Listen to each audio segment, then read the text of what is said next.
right, we'll go ahead and get started. Bo, thanks for joining us. Our first question is from Nathan King. Hey, Bo. At the end of last season, you talked about one of your biggest offseason goals was going to be to bulk up, to have a full offseason with the strength program. Do you feel like you accomplished that now that you're finally starting practice? Did you kind of hit that strength goal that you had for yourself? Yeah, so that's a great question. Actually, it started off really well, obviously, with being on campus doing workouts with Coach Russell. And then obviously in March when we got sent home, it was kind of disrupted just a little bit, and I had to kind of change the plans just a little bit. But I feel like I'm in great shape.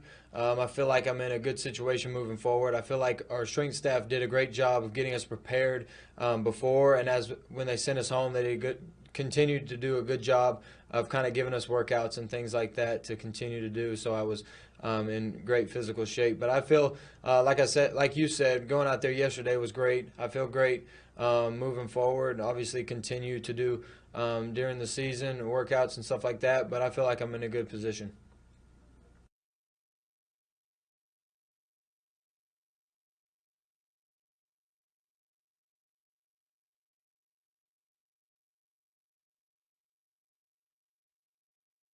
And some people around town not wearing masks or taking precautions. Just given everything that you guys have kind of sacrificed the last few months to try to make football season happen, how frustrating is that? Well, obviously, it's a little different for each person. Obviously, us being on the football team, we're having to take extra precautions and we're having to do things a little differently from other students. But that's just the nature of it. And I think that we're in a good, safe spot over here, and we're doing a good job social distancing and staying out of other people's way. And it's going to be hard for everyone to continue to, be absolutely perfect with how they're doing certain things and how they're out and about in town and things like that. But I think the only thing we can do as players is just do our job and hope that eventually the SEC and the NCAA, when they start making decisions, they'll make it in our best interest.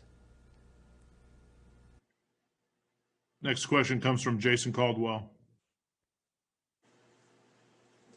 Bo, when you guys obviously not having spring practice, in different kind of camp setting where you don't really have two-a-days, those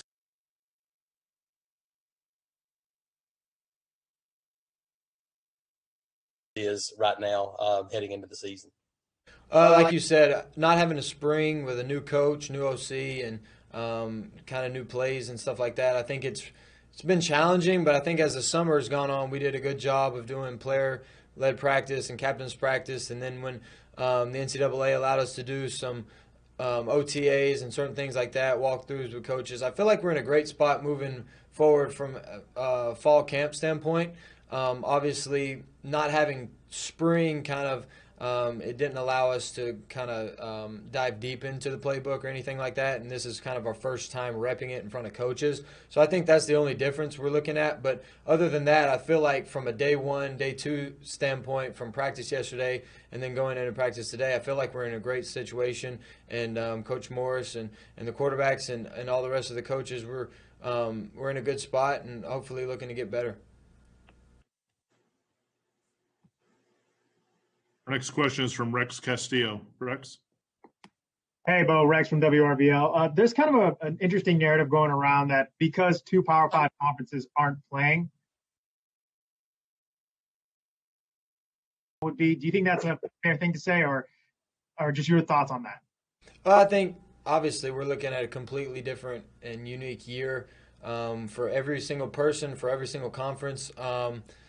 No SEC teams ever played 10 SEC games, and if they did, it was a long time ago when the playoff was looking different and things like that. So it hadn't happened in a while. So I think we're looking at a completely different and unique situation, regardless of how many conferences are playing and if it's only three of us. But I think that as we get going here and as the season progresses, the standings and the seating and all that stuff will kind of play out on its own. And I think there'll be obviously, like there are every year, everyone kind of knows who the good teams are and who the teams are that should be contending for a national championship. Next question is from Christian Clemente. Hey, Bo. Yesterday, Gus talked about bringing in guys like Chris Davis and Wes Byram from those championship teams. How does that help you in being able to talk to those guys? I think it's really huge. I think it goes back to just the Auburn family and the Auburn mentality and how important it is for past players that they did graduate from Auburn. They did come through here, and like Coach Malzahn says all the time, Auburn's a different place.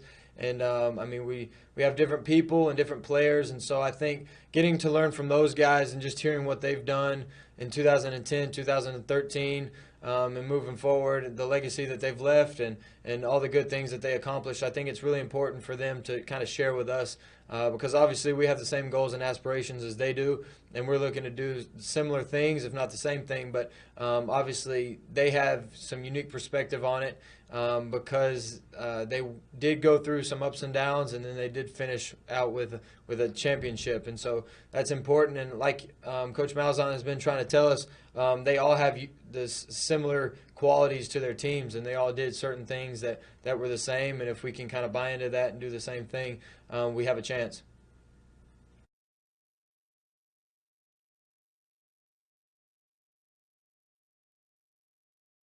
How are you? Good, thank you. So yesterday, Gus was talking about how his quarterback room might be the deepest in terms of numbers that it ever has been before, maybe not in experience. What have you seen out of those guys since they arrived, but also just in terms of getting to know them as people? Well, like you said, we do have a very, very lengthy quarterback room. I think it's 6 of us now, and so each guy brings something different to the table. We get along great. We really have a fun, unique quarterback room with Coach Morris and Coach Bryant. Obviously, we're learning a lot and just having fun doing it. And we're looking forward to continue progressing throughout the season. But like you said, it is kind of different looking at the dynamics of it. Obviously, me and Cord, we've been here for a few years, and we're kind of the oldest ones. Then we brought in Grant and Chael as new guys. Grant obviously being a fifth year, and then Chael obviously being a freshman. But certain things like that is how it just makes our room unique. And like I said, we all get along, and we're doing great things, and we're consistently talking about the plays and stuff like that. We have a great relationship, great connection, and that just all feeds off of Coach Morris and what he does and how he leads us.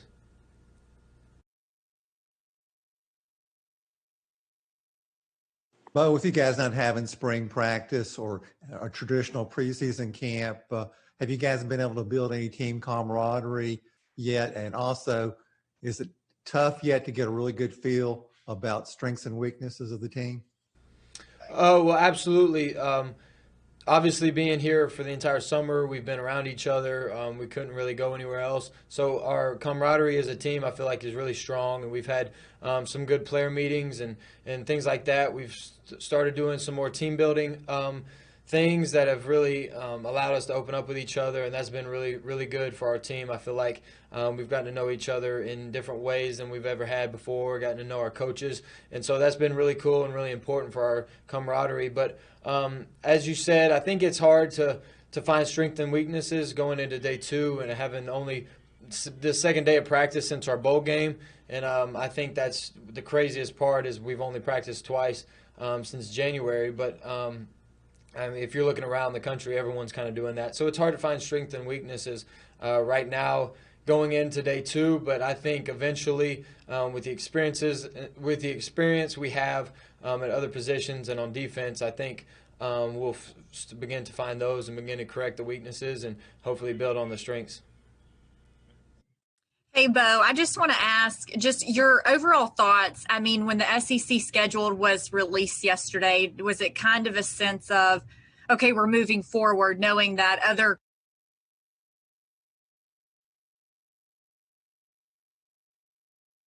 moment like when you saw the schedule come out, and what do you think about it overall?